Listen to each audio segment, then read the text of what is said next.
Hi guys, Kellen and I spend all of our time trying to figure out how to navigate complicated cannabis challenges. Today, we're excited to bring to you a solution for your accounting needs.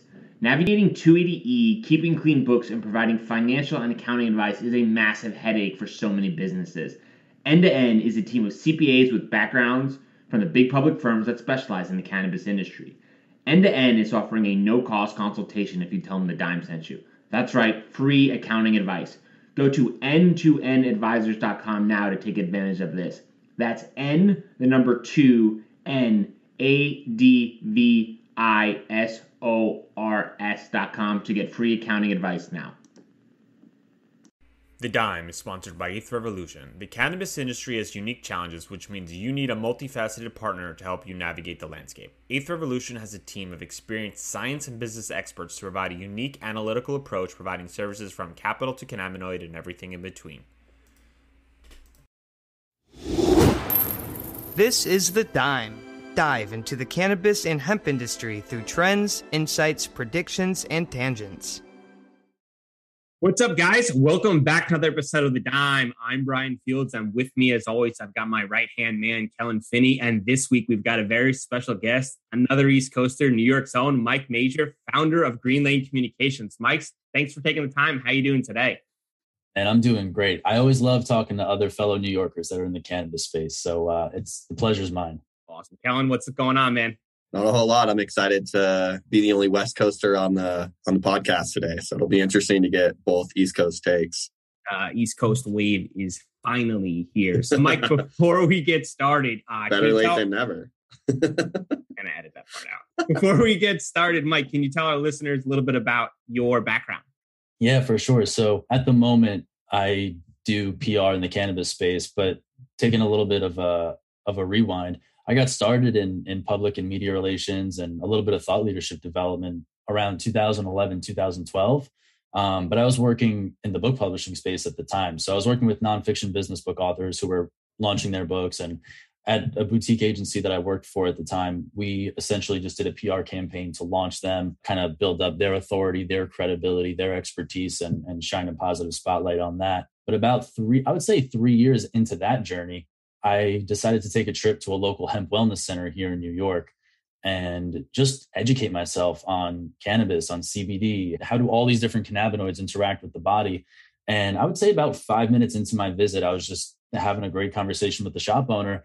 And in comes an older gentleman who was suffering from really debilitating tremors. And I've told this story before. He couldn't even open the door on his own. His wife basically had to open the door. She had to do the talking for him because he couldn't even control his body or formulate sentences. The tremors were so severe.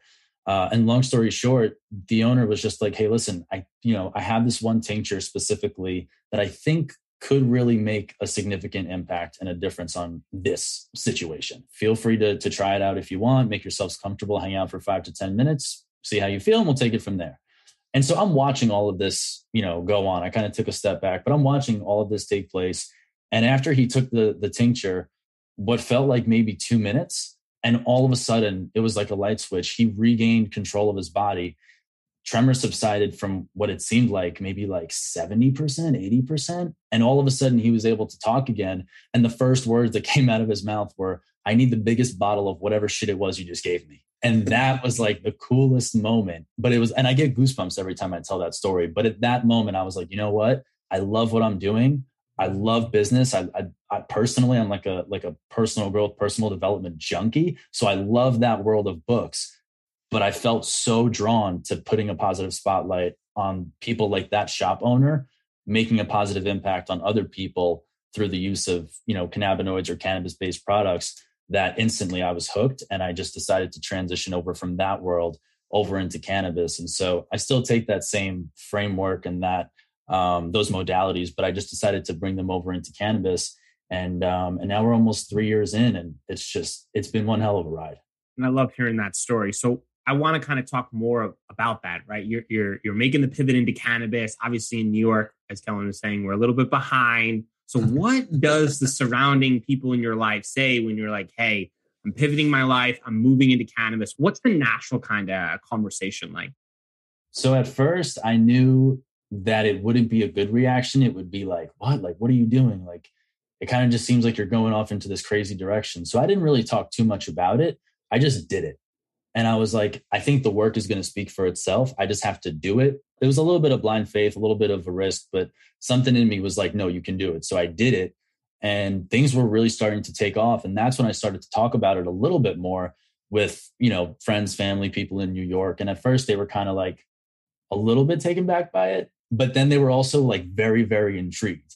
And as you know, now New York is starting to get on the legalization bandwagon. And now when I bring it up in conversation, everybody's like, wait, what? Like, tell me more about this. I need to know more about it. So just as like a cannabis culture in the state of New York, it's really cool to see how much it's progressed from like 2-3 years ago to where it was like still very taboo. And it's still a little bit, taboo depending who you talk to. But now people are kind of like, wait, so like, tell me more. Like, what's going on in this whole like weed world? So it's cool to see that shift happening. Yeah, the shift in about 2 years has just been absolutely crazy. At first, my parents were telling people, and then they were like, the responses were really mixed. And now people are asking questions every time, I see this product, or I don't sleep, I'm in pain. Like, what can I do? Where can I start? I mean, it is all over the board. But I think the best part is the kind of curious folks are here. People are really excited to get started. And as you were saying, New York is finally waking up for what's going to go on. So let's start about that conversation. When you're having conversations with people in the space, what's a typical conversation like from like an educational standpoint? Where do you try to guide them? What information do you think is really important for people to know that are maybe newer to the industry? Yeah, I would. So there are two conversations that I typically have, and it might be somebody who's just new to using cannabis-based products. And the other conversation is there's somebody who's new to the industry and they want to break out in it.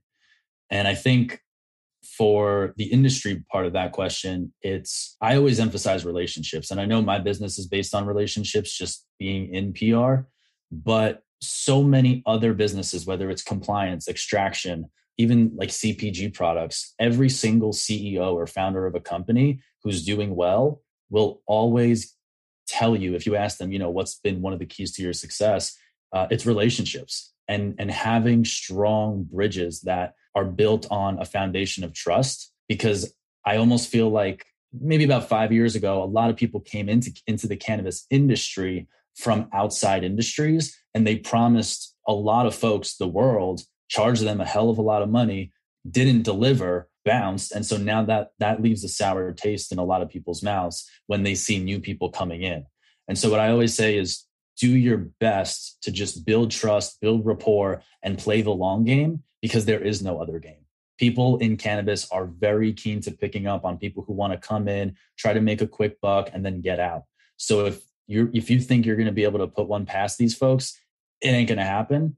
And so come into cannabis with a long-term mindset and focus on relationships. And that's going to help you build out your network, build out, the teams that you want, the talent that you want to attract to your company, or maybe get you in the door with one of your first clients where you can then build out different case studies or build out a portfolio of success. So for me, it's always been relationships. And that's one thing that I'll always preach, because that's one thing that a lot of people who I have respect for, that I've seen succeed, they have always told me the same thing, and it's worked out very well for me. So from an industry standpoint, I would say that.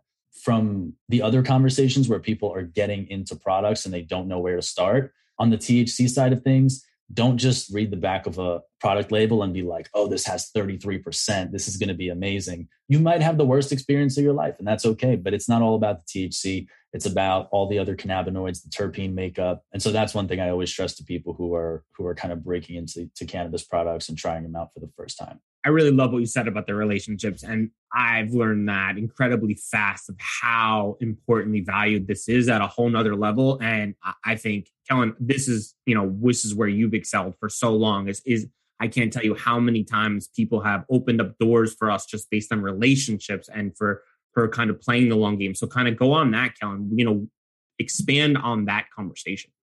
Yeah. I mean, I think always, right? Like your network is your net worth, right? As far as everyone has a saying goes, or a motto, if you will. But I think in cannabis, especially, it's a little more prevalent just because we all have like a common enemy, which is that it's federally illegal, and we're all kind of pushing towards changing the cultural stigma. So it creates all of those factors that we're all kind of fighting together yeah, there's competition between brands and whatnot, but we're all fighting the same battles of trying to get safe banking, trying to get federal legalization. So that creates this community, if you will. And I think that like finding the right people in that community is just going to strengthen your business so much greater than like trying to just fight everyone in the industry like you would in other spaces, if you will. I know that's not the best, like the cleanest analogy, if you will, but in cannabis, I think it's a lot more important to have, or you should put more emphasis on your network and the people that you kind of interact with in those relationships, because it's a long game, right? Like no one's getting rich quick, and the media wants you to believe otherwise, I guess. But like, like no one's getting rich quick. And like, if you're really in cannabis because you love the plant and you kind of planted your flag where you think it, like that story you told, Mike, like that's a beautiful story why the plant should be available to the masses. You know what I mean? And there's so many other medicinal benefits to it and XYZ from that perspective. And people that are in the industry just to make money are not going to make the right decisions that are going to help the community achieve its goals, right? People that cut corners. I mean, you saw this with VapeGate, right? Like people were cutting corners because they were cutting their distillate into vape pens because they wanted to make more money. And that then created this entire crisis within the industry that almost crippled it. And so like, we all understand that like, we all have to be in this for the same reasons and do the right thing in order to win this way bigger battle that's bigger than any one company in terms of changing the global opinion surrounding cannabis and its safety. So let's kind of dive into your company, Mike. What's a common conversation you're having with your clients? Yeah, great question. So with new clients that or people that come to me, a lot of times that conversation starts out with, hey, listen, we've accomplished XYZ. And they'll usually list out, a number of accolades or really, really big game-changing achievements that the company's done internally, or maybe the impact that it's made on a particular focus group in the industry. And then their main question is, how do we get this out there? How do we tell our story? We have something here, but we just don't know how to actually put it together and then get it out there and amplify that awareness. So that's typically how conversations start. And the typical day-to-day conversations with clients are just staying up to date on what's happening in terms of business development, what new partnerships are forming, what new partnerships are needed to be formed in order to kind of like take things to the next level. And then just getting an understanding of where they are, who they are, what they do and why they do it and where they want to go. And once we have that narrative built in and figured out, at that point, it's really, I'm off to the races and I'm connecting with editors, reporters, journalists, podcast hosts, just like yourselves, to find out who is covering certain pockets of the industry and who would be a valuable connection to cover their story or cover a new business development, or maybe even do a executive profile on somebody who's really got an interesting vantage point that can share their perspective on it through a lens that nobody else has in the industry. So a lot of connecting the dots, a lot of introductions, a lot of strategic thinking. And a lot of times the calls are kind of like brainstorm, brain picking sessions from my end. And I'll just have a list of, 5 to 10 questions where I'm like, hey, listen, I don't mean for this to sound like an interview, but like, tell me like, where are you at with this? Where are you at with this? And then that just opens up so many different doors for me to go out there and connect those dots and make those introductions. Do you feel like when you're trying to pitch some of your clients that sometimes there's the cannabis stigma where people are a little more hesitant? How do you have those conversations? Yeah, cannabis-focused outlets, they are in it, so they understand cannabis a little bit differently, and they probably come from a different place than some of the more mainstream outlets.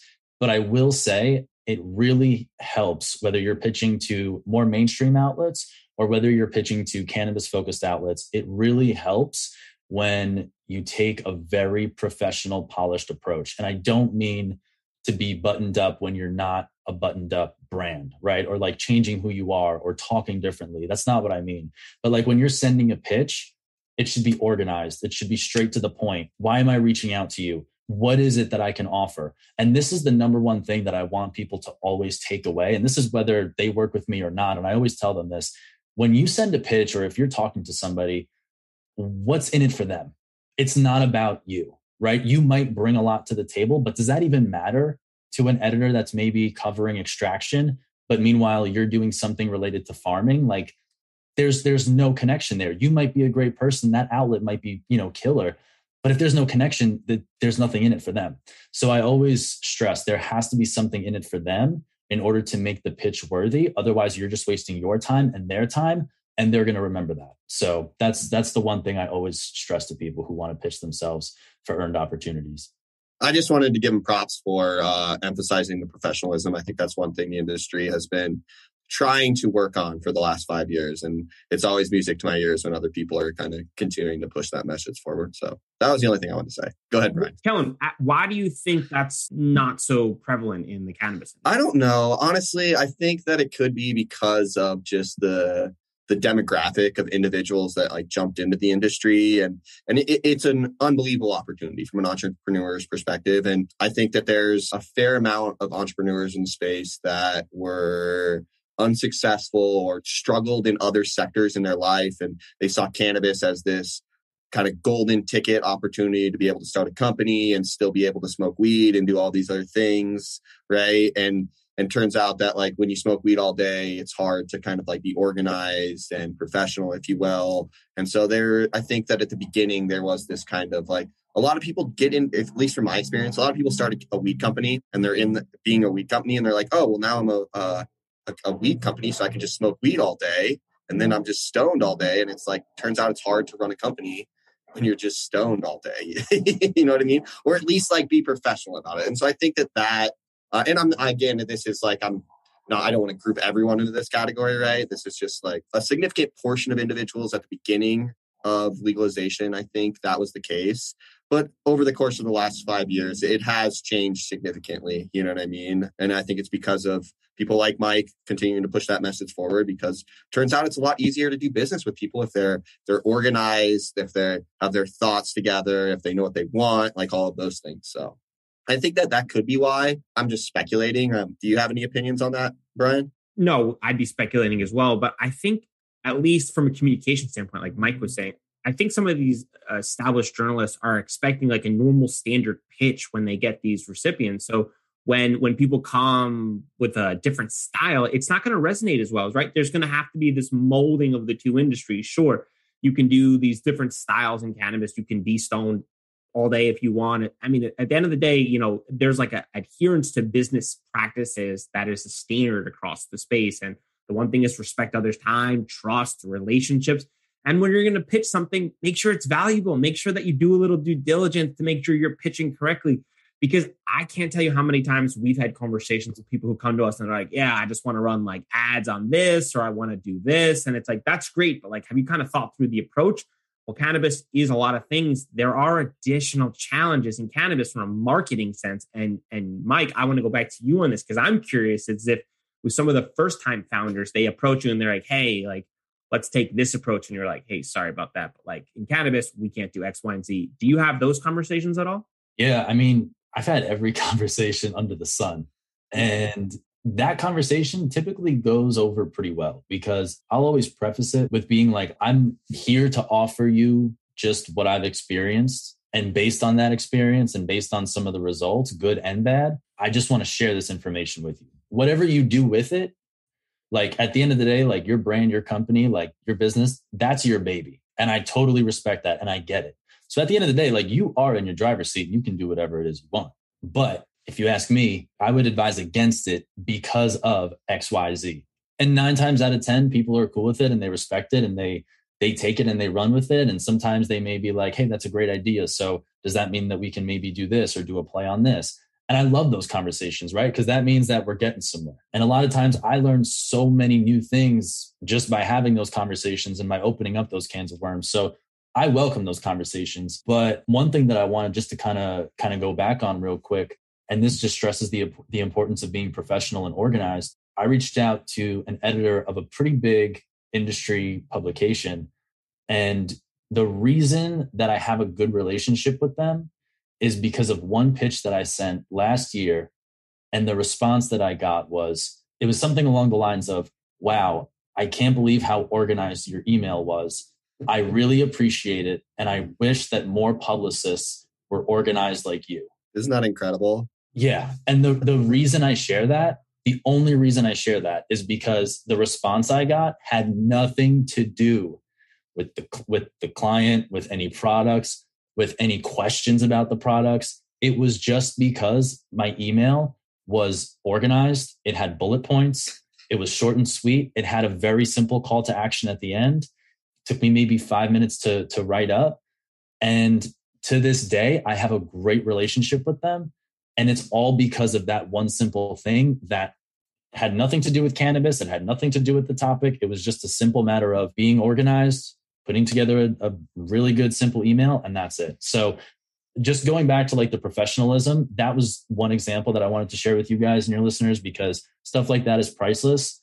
And working with somebody who kind of operates like that versus somebody who's scattered and all over the place, people are going to want to work with you a lot more if you just have your shit together. Straight the opportunity in this industry. Phenomenal, right? Like that's a USP right there. Just So let's keep going on that. Besides organization and techniques like that, for those listeners who are out there who want to be in this space, but they're not afforded the opportunity to kind of partner with someone like yourself, Mike, what's a concept or an idea that they should be aware of that they're not thinking about right now, just based on your experience? Yeah, so you want to make sure that you're telling your brand's narrative before somebody else does, because chances are if they do it before you do, it's going to be incorrect or they're not going to nail it down. And a lot of times that has to deal with marketing and branding. And marketing and branding are almost like sisters or cousins to public relations and media relations. But being able to kind of formulate that narrative, have it down pat, and then take it and go on a podcast and be able to clearly explain it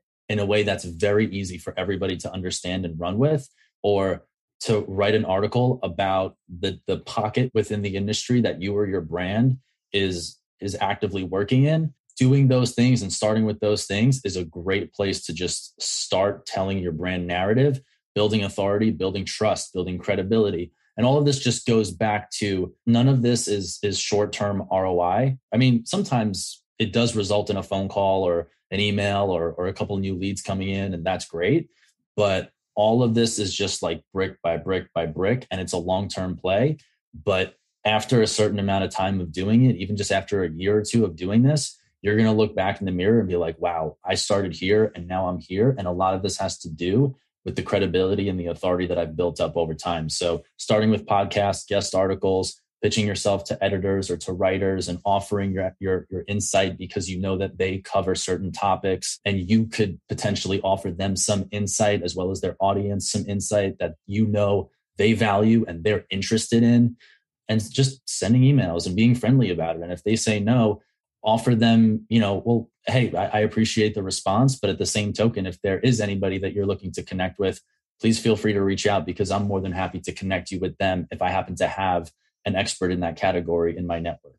So even if it doesn't benefit you today, being a resource and an asset to somebody is going to benefit them. And in turn, they'll thank you for it down the road. And just repeatedly doing those actions pays dividends, especially in PR. Brand takes so much time to build that credibility and that trust. But you're right. Once you get to that level of trust, people see a symbol, a color, a font, and immediately associate something to it.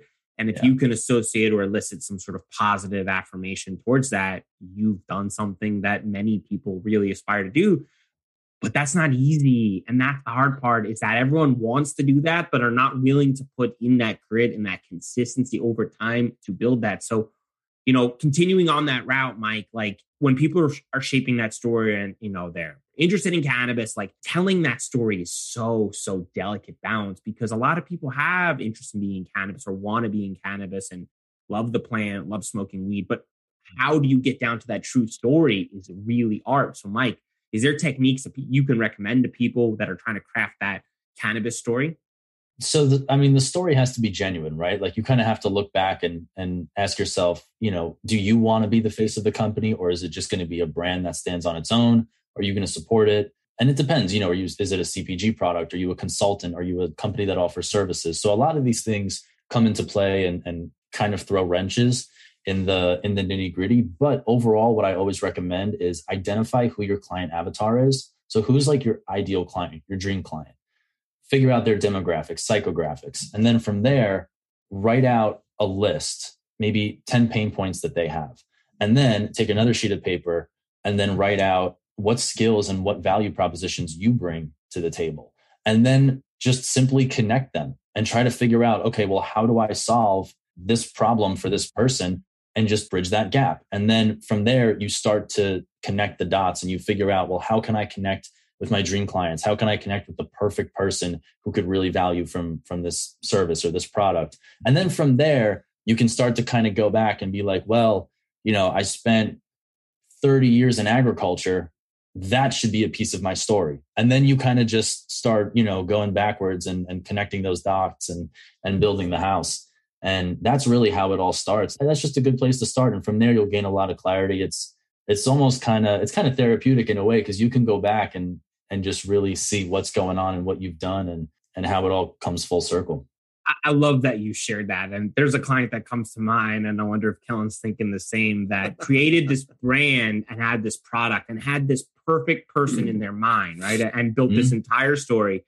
But then when he priced it, he missed that. So when we were kind of going through it and he was describing this persona person, and then you're like wondering, how can this person afford this high-end product? So I wondered, Kellen, I suggest we start at the end part and work backwards. Or the other way is you want to identify a certain product category and it's going to be on, let's say, the higher end. You then have to evolve the marketing around that, because not everyday consumer can afford a super high-end product. Is that the same approach you take, Kellen?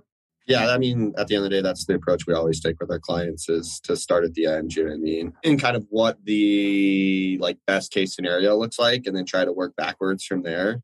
Because a lot of people, they'll hear the buzz and they'll be like, I want to do this. And they're like, look, if I build this spreadsheet and I make this number really large, I'm going to retire in 2 years.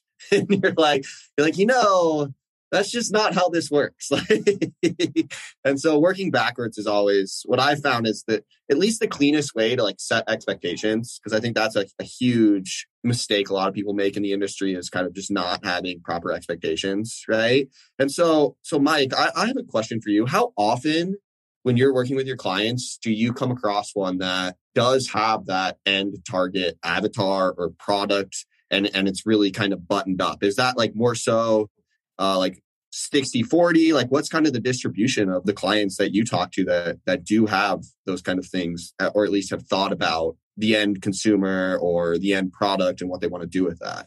So that's a really, really good question. Most of the clients that I work with have thought through those things numerous times and they've nailed it down pretty well. I find that a lot of the people that I actually end up working with, in order to get to a place where they see value in publicizing their story and getting it out there, they must have already accomplished something pretty significant. That's right. And when you accomplish something so significant that it's press worthy, right? Because I always ask, when you think about a story or something you're reading online, so what, right? And so if somebody's like, what can we do with the story? Sometimes I'll just be like, congratulations, as an entrepreneur, that's huge. But at the end of the day, so what? You haven't done anything yet in the world of headlines or press or something like that. So you have to be super conscious of that. I digressed a little bit, but once you're at the point of seeing the value in PR, you've probably already done your homework and you've already not just strategized correctly, but you've also executed and repeated that execution over and over and over again to get you to a point where you're like, okay, we've gotten here. Now to get here, we really need to blow this thing up. How do we, get more attention, and how do we connect with the media and different outlets and people like that? So I'm very fortunate to be in that position and to be working with folks like that. But I'm sure it is very common, and it's something that I think a lot of people just kind of, put that to the side when they start whatever endeavor as an entrepreneur. And sometimes they kind of just jump ahead, but you do need to kind of, just grab that pen and paper and lay out those blocks and ask yourself, is this even viable, right? Does my ideal client even have the funds to subscribe to something like this or to pay for it or whatever it might be? Great question, though. I love that. I think that's a really good point. So I guess for the people who are on the fence and wondering if PR is a good resource for them, is there a couple markers or thought through checklists that you would recommend for someone on the fence? Yeah. So for anybody on the fence, I always start with this. And I start with this because there's a lot of confusion between advertising and PR. Advertising is when you desire for the end goal to be for people to click on something or see something and then go buy your product. So you see an ad on Instagram or you see an ad on a billboard, you just want people, go to the dispensary, or, buy this tincture. So that's the end result, or what people desire when they really need advertising. But with PR, you want the end result to be when somebody consumes a piece of content, whether it's a written article, whether it's a podcast, you want people to walk away after they've consumed it and say, whoa, that's important. Two totally different things that they accomplish.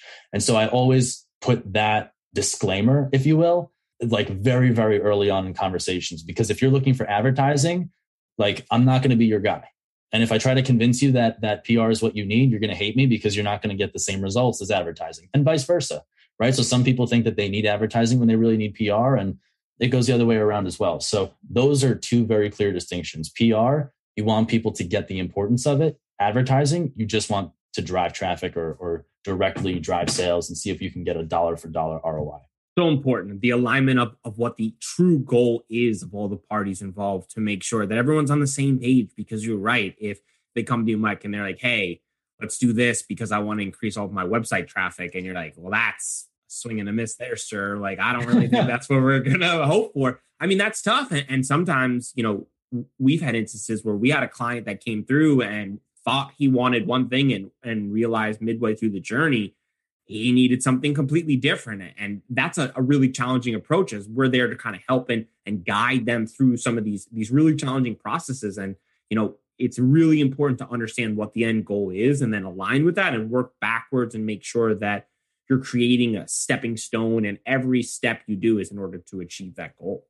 Totally. So I read one of your recent articles, and I want to pick your brain on this because I was really excited about it. Cannabis companies that prioritize this feature are typically more profitable. And before we dive into that, I want to let you know that I was clicking that 100 out of 100 times before because it's a very enticing title. So I give you a ton of props on the copy there because I was like, I need to read this. I was like, I have to read this now. So kind of dive in, take us through the process on creating a title like that. Is it intended? Like, can you share some ideas on that? Because I think it's brilliantly done. Yeah, thank you for that. So anytime there's a title, whether it be the subject line of an email, right? Yeah. That's what it's called, subject line. I was going to say subject title.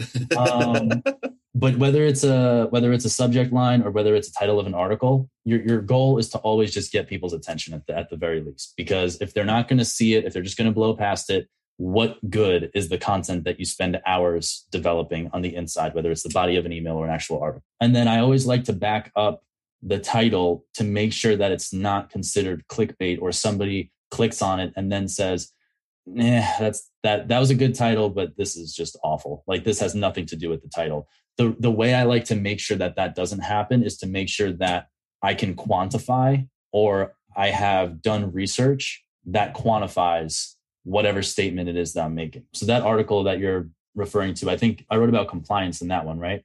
Yeah. And the reason I wanted to bring that up was because when I was kind of diving into it, the subject line, I'm glad you brought that up. The subject line's goal, at least in my opinion, is to sell the open, right? Is to get someone to open the article, the email, the subject is sole focus. And then the email's body is to really back up exactly like you're saying, but ultimately it's to take person through the approach and then to sell the click at the bottom. And if everything is not in alignment, you're right. People immediately think clickbait. And we've had conversations internally, Kellen and I, about that approach. Fundamentally, we differ sometimes on the words to include subject, because he sends me a title and I'm like, dude, that is clickbait. And I would click that, no doubt, but it doesn't say what's inside. And he's like, it's a good subject. And right, there's no debating on that. So it's a really hard balance to kind of mix the two. Kellen, what's your thoughts on that? I mean, I do send you a lot of subject lines where it's just probably clickbait, but I'm trying to get engagement, right? And so I think it's a hard line to walk, but I do see the other side of that coin, because I get emails that are clickbait and I open them up and I'm like, this is just spam. And then the next time I see an email from that provider, I'm like instantly delete, block. Like, I've played this game before, like don't want anything to do with it.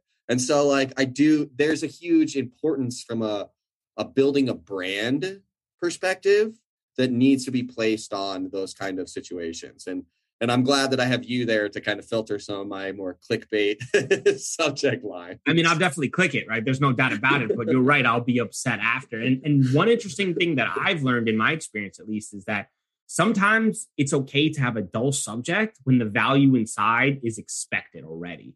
So we've kind of A/B'd a couple email subjects, and I've taken the aggressive approach in like selling the information inside. And it's deterred a majority of our openers. And whether or not that was just a random occurrence or certain subs, I was surprised to find out that a dull subject line, sometimes of just embodying of generalization of inside, sometimes can do the job, which was weird for me as a trained marketer to believe that. But that's my experience. Mike, have you found something similar, a different approach? Share some ideas on that. Yeah, it's super interesting because I'm sure you guys have seen subject lines or like ads where like the top headline is something like, how I made $5 million in 30 days and you can too, right? Like, awesome. Like, let me buy your course. You don't think any of those are real?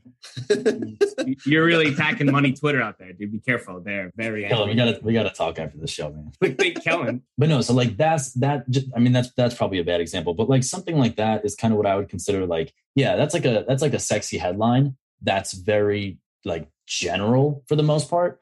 But it's okay to not have this big flashy Times Square billboard type of headline if you know that your audience is not necessarily ones to fall for something like that. Like if you're talking to very high level executives or people who are maybe in a particular niche that, I mean, I'd like to be blunt, like, I don't know, maybe it's just a little bit of like a boring sector of the industry. Who knows?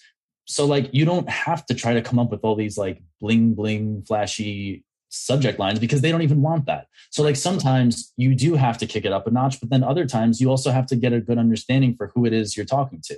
And that I think is the most important part. So like sometimes you might just catch somebody's attention. I mean, Brian, even like you said, the subject line might seem dull, but then when you open up the article or you open up the email, you're like, man, this was a great piece of content. And it's not because it was flashy, but because it told you exactly what you're going to expect. And then it was jam-packed with more than you even anticipated. And I think that's key to getting people to not just open it, but then to also consume it and then gain your trust or kind of be like, you know what, I'm kind of excited for next week's newsletter. So I think depending on who your audience is and kind of what they expect and what they want and what kind of world they live in and what they're used to reading, that should also give you a little bit of a direction as to where you point your compass in terms of your copywriting style. All goes back to understanding exactly who your demographic is and then creating and crafting an experience completely for them. So, Mike, since you've been in the cannabinoid industry, what has been your biggest misconception? Oh, that's a really good question. My biggest misconception is that because the industry moves so fast, I thought that everybody did everything super fast. So like, for example, sometimes you wake up and there's total like 180 news regarding, maybe like a bill for legalization, or there's some kind of like advancement that you were like, well, that came out of nowhere. Awesome. But that totally came out of nowhere. Just because the industry moves like that and moves that quickly does not mean that everybody that you're going to work with also moves that quickly. And so that kind of caught me by surprise, but understanding how people work and what their turnaround times are and things like that, that's a very important thing to understand and respect also, especially when you're collaborating with different vendors or different people on your team that might be in a different location if you guys are remote. So just understanding people and understanding that everybody's got stuff going on, whether it's good or bad, but understanding that not everybody's going to move as fast or as slow as you, that's going to help you with your expectations a lot from other people in the space. That's good advice. So before we do predictions, we ask all of our guests, if you could sum up your experience in a main takeaway or lesson learned to pass on to the next generation, what would it be? Relationship capital is incredibly, I was going to say is more valuable than gold, but with the way gold's going right now, I don't know. But man, relationship capital, like stack that up. Like the same way you might be stacking up cash or Bitcoin, or like you might be buying real estate investment properties, like stack up the relationship capital, because that pays dividends in ways that you could never even imagine.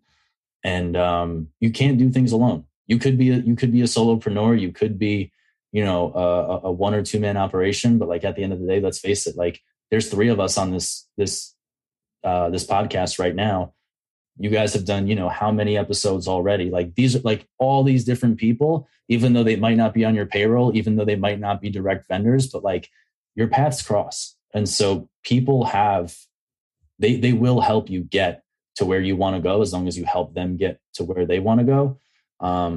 Relationship capital. Well said. I would leave it at that. All right, prediction time. Silly prediction, but it's more of a theory. Mike, what is the best way for cannabis companies to add value to their organizations, marketing-wise, right now that most are not doing? Start a podcast. Kellen? That's a good one. Say the question again, what marketing technique? Yeah. What can they be doing right now to further their cause wherever they are in the cannabis space?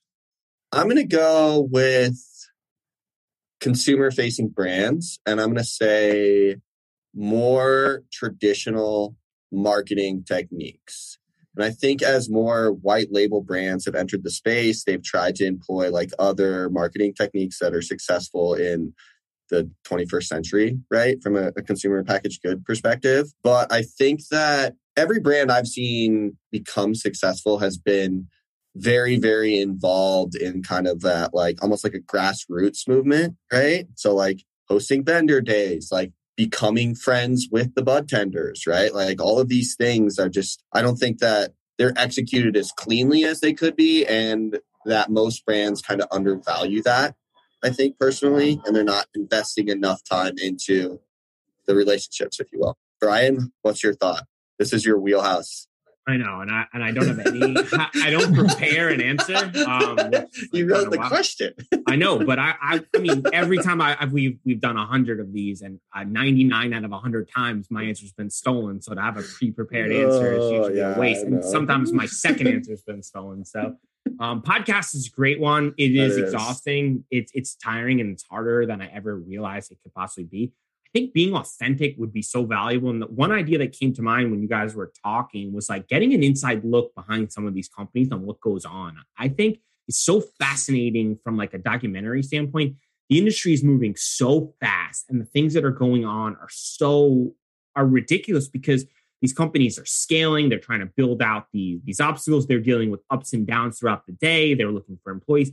They're doing vendor days. I think if we could get an inside look, if one of these MSOs or one of these smaller companies just took a simple documentary approach and just kind of gave an inside look of what's going on in one of these companies, I think that would build up such brand trust and understanding just by seeing how it works. And I think you'd be able to deliver different type of value than you could in a non-traditional style approach, right? It's not going to be that let's just write 100 articles in 100 days, but creating a piece of content like that would be different, it'd be unique, and it would be really special because it would give perspective to an industry that doesn't have a behind-the-scenes approach yet. And I think it would be awesome to see. I mean, I'd be fascinated to watch that even being in the space. And I can only imagine for others who are intrigued by it, who want to get involved, like how cool it must be to see the inside of a facility. I mean, we're fortunate enough where we have partners send us photos from their facility, and it's mind-blowing. It looks fake. Some of the photos, we got a photo yesterday and I was like, this doesn't even look like a real photo. And then I was like, I want to send this to someone, but I wasn't sure if I'm allowed to just based on relationships. But just having that perspective, I mean, it was one of the coolest photos I've seen. And just having the ability to kind of see that inside look, I think would be so captivating. One of my clients actually yesterday texted me a picture of some new crop that they have on their land.